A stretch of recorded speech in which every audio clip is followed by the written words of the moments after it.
Pokemon. Pokemon is now in full mania. Following the Pokemania of the 90s and early 2000s, Pokemon would begin to see its first big decline since its conception. With the release of the third generation, a few mistakes along with several other aligning factors would lead to what's considered the lowest point in Pokemon history. But what was considered as the downfall of Pokemon at the time would be looked back at as the golden age of creativity. To get the full picture, we need to step back and analyze Pokemon for what it is. You see, Pokemon is a franchise that is supported by three pillars: the video games, the trading card game, and the anime. While a weakened pillar won't collapse the other two, it definitely does not leave it as stable as it should be. However, this wasn't just an issue with one pillar, but all three would be on the verge of collapse. During this time, the first pillar to weaken would be video games, with the release of Ruby and Sapphire for the Game Boy Advance. Up until this point, Pokemon had truly wowed their audience. First with Red and Blue being an instant sensation, and then with Gold and Silver, which did wonders to add on top of what Red and Blue started. A day and night system which affected certain aspects of the game. An in-game phone, which allowed you to fight against trainers repeatedly. The ability to transfer your old team from Red and Blue to once again use them in your new journey. The inclusion of all 251 Pokemon available to play with, as long as you had a friend to trade with, of course. And lastly, an entire second region. It was basically a 2-for-1. But on March 19th, 2003, with the release of Ruby and Sapphire, all of this would disappear. 184 Pokemon cut from the roster. Backwards trade compatibility removed. Day and night gone. A whole other region within the game, not this time. And that trusty phone, non-existent. Fans were unhappy, and with disinterest in the game came disinterest in the cards. And on top of all of these factors, a new competitor was entering the scene: Yu-Gi-Oh! Legend of Blue Eyes, the first set of Yu-Gi-Oh! Released in March 2002, and by the end of the year, 4 new sets had already been printed. And the card game was quickly becoming as popular as Pokemon, both as a collectible and competitively, thus weakening the second pillar. As if taking a beating on both the video games and TCG wasn't enough, the Yu-Gi-Oh! Anime, along with Digimon, would leave Pokemon competing for screen time, and thus weakening the third and final pillar. Now, I know this all sounds pretty bleak, and I don't want you to think that Pokemon was in the gutter and on the verge of being wiped out, because it wasn't. It was still very popular, just not as popular as it once was. All of this decline in popularity pushed Pokemon to new boundaries, to be more creative, to take more chances, and to try new things while they were already down. As we look back at what Pokemon accomplished during this time, we'll be able to see how sets from this era went from being on sale for a few dollars to being some of the most expensive and sought after cards in the hobby. The EX era is the largest TCG generation to this day, containing 16 mainline sets from the years 2003 to 2007, each bringing its own unique set identity and creative artistic design. New styles of cards were being introduced, new holo patterns emerged from set to set, and new rarities were also added. It's here I want to emphasize the importance of a set's identity. You see, since 1999, there have been over 110 English sets released, each with unique names, Pokemon, artwork, and a set symbol to tie it all together. And it's pretty clear that when Pokemon is doing exceptionally well, they tend to lack in the creative department just a little bit. Oh, that's not so much. So?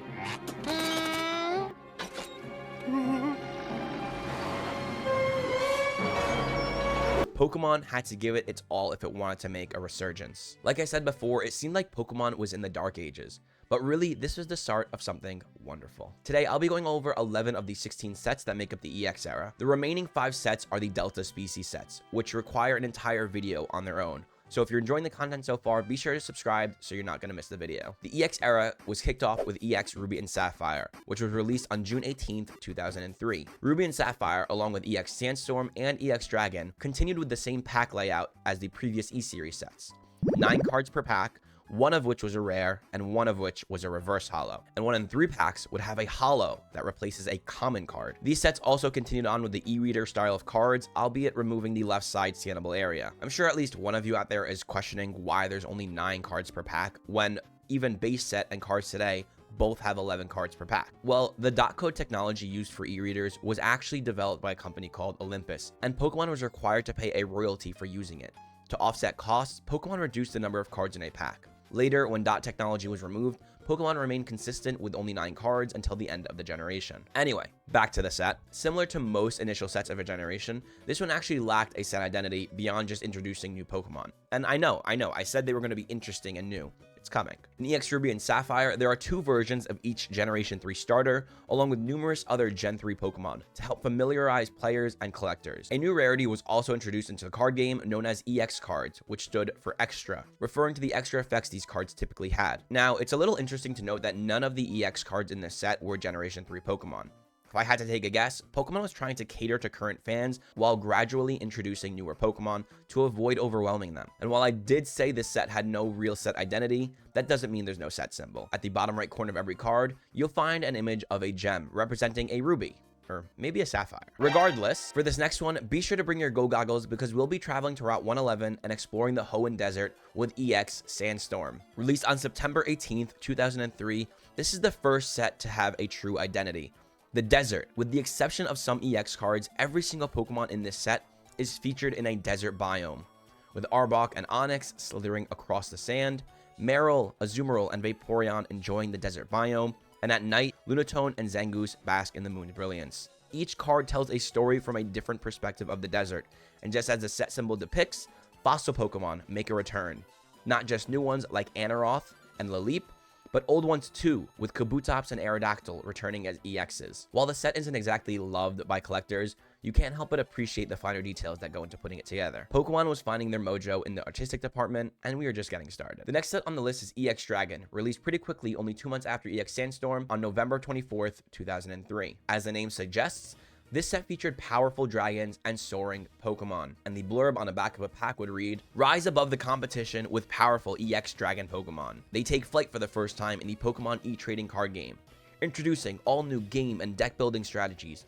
Capture and train them, then swoop in for victory." So like I said, that's the blurb on the back of a pack, and it was honestly a true statement. Dragons at the time were very powerful. They were categorized as colorless, meaning no other Pokemon were resistant to it. They often boasted 2 resistances and very high HP, and Pokemon did their best to depict this. Dragon or not, cards were shown in fierce, strong poses, like this Absol or Gyarados. And if it wasn't the case, they were seen soaring through the sky just as this Altaria or Swellow. EX Dragon brought a lot of amazing artworks and really cool EX cards, but it also brought the first secret rares of the generation in the form of Charmander, Charmeleon, and Charizard, which is a bit ironic because we all know Charizard isn't a dragon. In any case, Pokemon decided to tie this set all together using the set symbol of a dragon's eye in the center of a crosshair. On to the 4th set of the generation, we have Team Magma versus Team Aqua, released on March 15th, 2004. This set brought about a few notable changes, but in my opinion, while the design and concept were strong, the execution was just a little bit weak. Firstly, the layout and pull rates were changed, and unfortunately not for the better. Previous sets had a 1 in 6 chance at an EX card,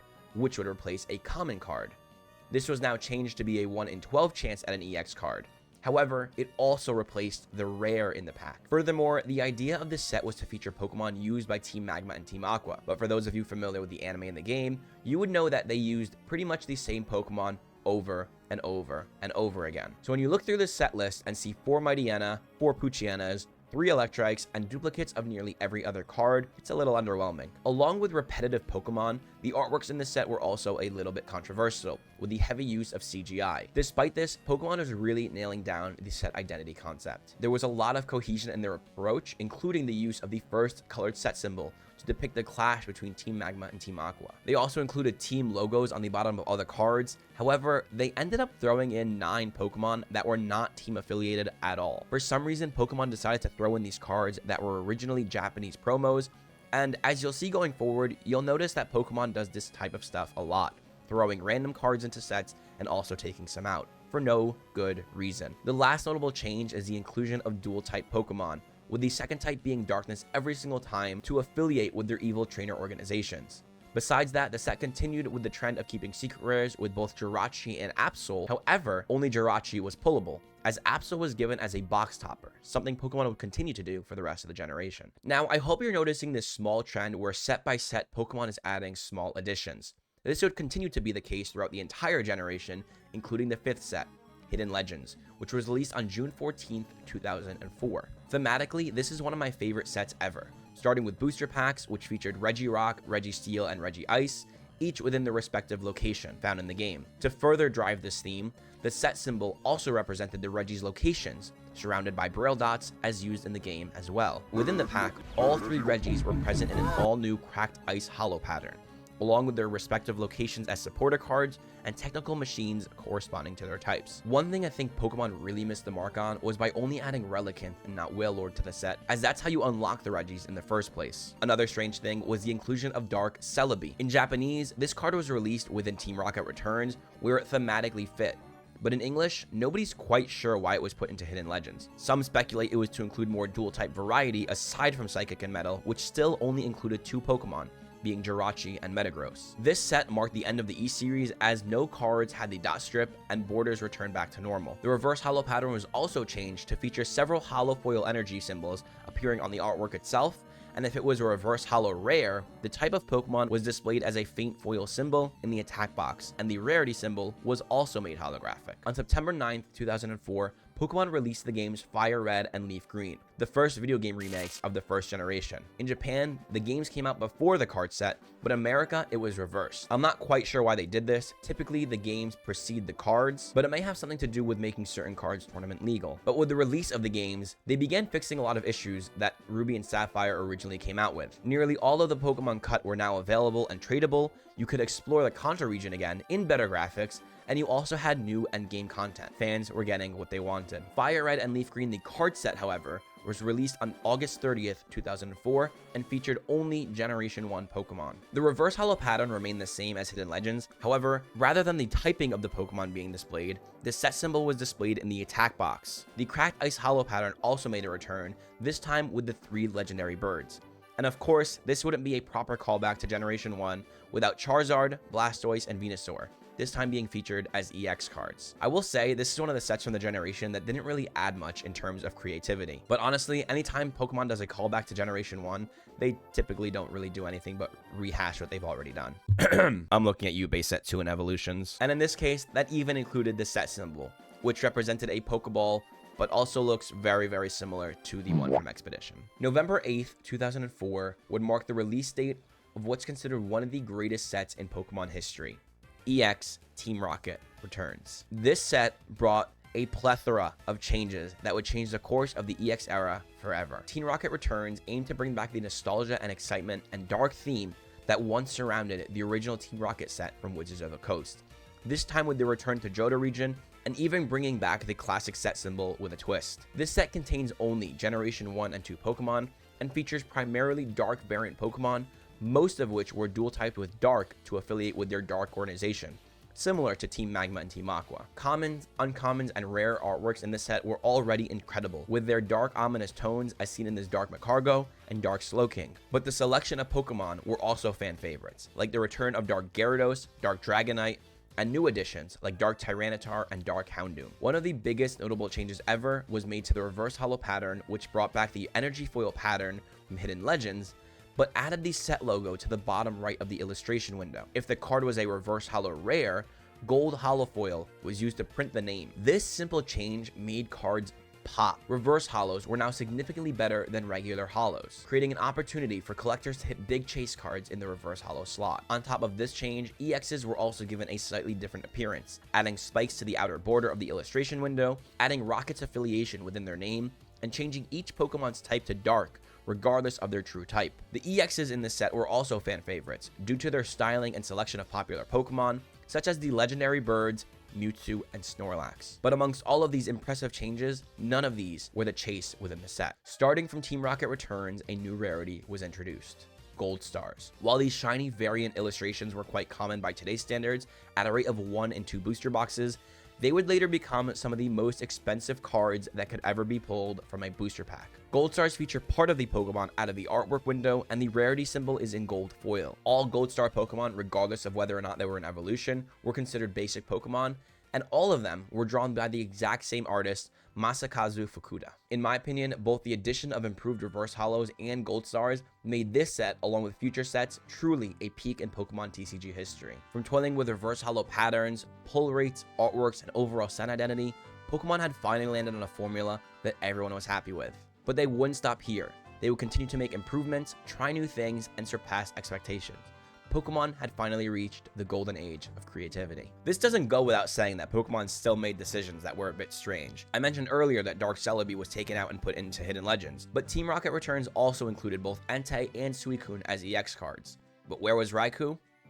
Well, Raikou was put as a box topper for EX Deoxys, which transitions me perfectly into the next set, EX Deoxys, which was released on February 14th, 2005 to coincide with the release of the 7th Pokemon movie, Destiny Deoxys. As you could have guessed, this set revolves around Deoxys. This set features 3 of Deoxys' 4 forms, with 6 cards in total. As both an EX and rare, we have Deoxys' normal form, attack form, and defensive form. So where is Deoxys' speed form? In a classic Pokemon move, it was taken out and put into EX Emerald. I could not, for the life of you, tell you why Pokemon does this. This set also features Rayquaza as a rare, an EX, and lastly, a Gold Star.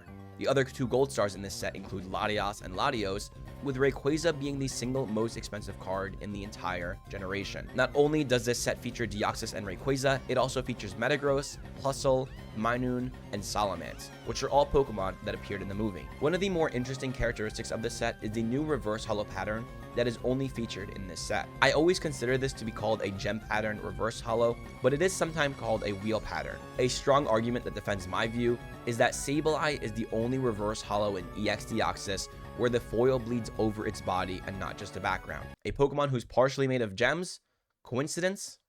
I think not. Before moving on to EX Emerald, I just want to mention a few other things that I think really tie this set together well. Cards like Space Center, Meteor Falls, and Professor Cosmos' Discovery tie together the space theme of EX Deoxys, but the set symbol also represents a meteor, symbolic of Deoxys who came from outer space. Following EX Deoxys, we have another commemorative set, EX Emerald, which coincides with the release of Pokemon Emerald for the Game Boy Advance. This set, similar to Ruby and Sapphire, features primarily Generation 3 Pokemon, specifically legendaries, starters, and early route Pokemon. In my opinion, this set has nice artworks and it does bring about yet another reverse holo pattern that uses Pokeballs and stars, but in the grand scheme of the EX era, there isn't much innovation aside from the new holofoil energy cards. These replaced 1 and 3 reverse holos you would have normally pulled, so while they are cool, I don't know if anyone was too keen on losing a Pokemon for an energy card. I will say, the set symbol is super identifiable, being in the shape of an emerald. Overall, a good set, but the removal of gold stars and lack of innovation really makes this set a little for me. The second to last set we'll be talking about in this video is EX Unseen Forces, released on August 22nd, 2005. This set, similar to Team Rocket Returns, aims to bring us back to the Johto region, featuring only Generation 1 and 2 Pokemon. If there was ever a set to represent Generation 2, this is it. This set contains all 3 Generation 2 starters as holos, all 5 evolutions, with the Johto versions being EX, 2 versions of both Ho-Oh and Lugia, the Gold Star Legendary Beasts, and a secret rare Celebi EX. This is also the only set to feature a subset within it, with 28 different unknowns as possible pulls in the reverse holo slot. The reverse holo pattern was changed yet again to feature a 3D Pokeball holographic pattern. In my opinion, this set did everything right down to the set symbol, which features Lugia and Ho-Ho's wings crossing. I take that back. The box topper is Team Rocket's Persian EX, yet another card taken out of Team Rocket and put as a box topper. Don't ask me why. Also, the second thing, not necessarily Pokemon's fault, but in 2005, hundreds, if not thousands, of Gold Star Beasts were stolen from factories, affecting the population of them so drastically, they are still the cheapest Gold Stars in the entire EX era. And this isn't the only time we've seen something like this happen before. Back in 2021, we saw large quantities of secret rares from Fusion Strike stolen from factories. If it happens once, shame on the thief. If it happens twice, shame on Pokemon for not protecting their merchandise. We'll be skipping over the next 5 sets, which include Legend Maker, Delta Species, Crystal Guardians, Holon Phantoms, and Dragon Frontiers. Each of these sets take place in the forgotten region of Holon and connect in ways you didn't even know about. We'll be covering these sets in the next video, so be sure you're subscribed because we'll be exploring these sets in more ways than one. Lastly, the 16th and final set of the EX era is EX Power Keepers, released on February 14th, 2007. This set is a bit of an oddity, especially following the 5 Holland region sets, as it's the only set ever to come out in English first and then Japanese. The reason for this is that it was actually designed in English first and then translated to Japanese. In an effort to not disadvantage Japanese players at the 2007 World Championship, Japan didn't make these cards available as booster boxes, but as special packs called World Championship packs. The set contained a few very playable cards that would dominate the scene, but packs were only available for 2 weeks online. Given its unique release, the unlimited version of Japanese Power Keepers are some of the rarest cards in the world. Anyway, let's talk about this final set's identity, which is based on the Elite Four and Battle Frontier. For Sydney, we had his stadium along with Shiftry and Absol EX. Phoebe had her stadium along with all of her Pokemon, Dusclops, Sableye, and Baynet. Glacia, with her ice-themed stadium, received her Walrein, and Drake received both Flygon and Salamence EX. The Steel-type champion Steven, who shares a name with me, had Skarmory EX, Metagross EX, and Claydol EX, all featured within this set. When it came to the Battle Frontier, which received its own card, we got cards like Scott, who owns the Battle Frontier. Nearly half the artworks in this set are drawn by the legendary Ken Sugimori, who showcases the Pokemon in very static poses with anime-accurate illustrations. Even to this day, this set isn't really highly ranked among EX sets, mostly due to the fact that it came out after the Holland region sets, which truly blew everyone out of the water. This was the last set to feature the set logo at the bottom of this illustration window, but luckily, gold stars were still available here with Flareon, Jolteon, and Vaporeon. Overall, this set had a pretty good identity, tying it all together with a set symbol of a peak that represents the Elite Four and Frontier as the top trainers in the world. If you enjoyed this video, be sure to check out one of my older set symbol videos or my most recent video on the top 10 rarest cards ever. I'll see you guys in the next one, and peace.